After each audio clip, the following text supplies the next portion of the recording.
Hi there, students. Antonomasia or Antonomasia, I've seen both pronunciations. Okay, this is where you swap somebody's name for something else that describes it. It's an epithet.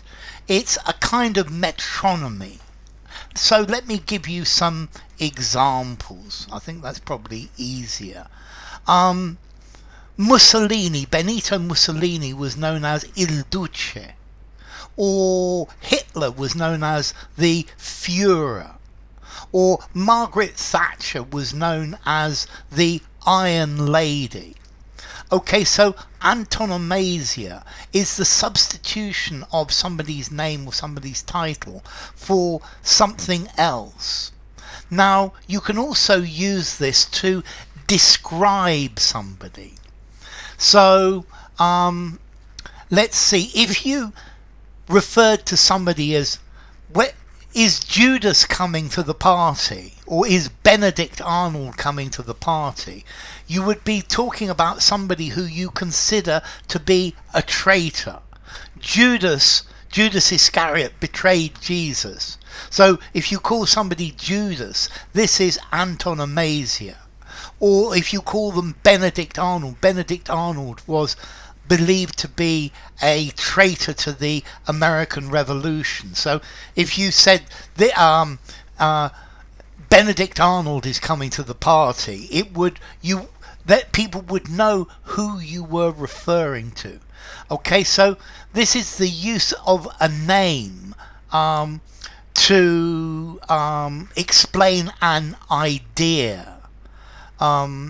So Antonomasia, it's the using of the substitution of a name for another person. So the Maid of Orleans, Joan of Arc, or Scrooge refused to lend me any money. Okay, and it's using a name to express an idea. He's such a Scrooge. He's so mean. So Scrooge is a character of Charles Dickens who was very mean. That is Antonomasia. So old Aristotle told me that I wasn't doing things in the right way. And that again is somebody who is very smart or knows a lot about philosophy. Okay, Shakespeare, very often they call him the bard. Or for example the Scottish play. They believe that saying Macbeth is unlucky, so they call it the Scottish play. This is a picture of Madonna and child. Madonna is referring here to the Virgin Mary. Oh, look, the great football player has arrived. That would be Antonomasia. Look, the master chef is here.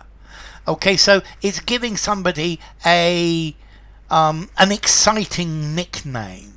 It's calling somebody by a different name, but everybody knows what you are or who you are referring to. And this is the idea of Antonomasia. If you call very often, the boss of our company, I say our glorious leader. Which is the leader. He is, or the phrase, His Royal Highness, instead of King Charles.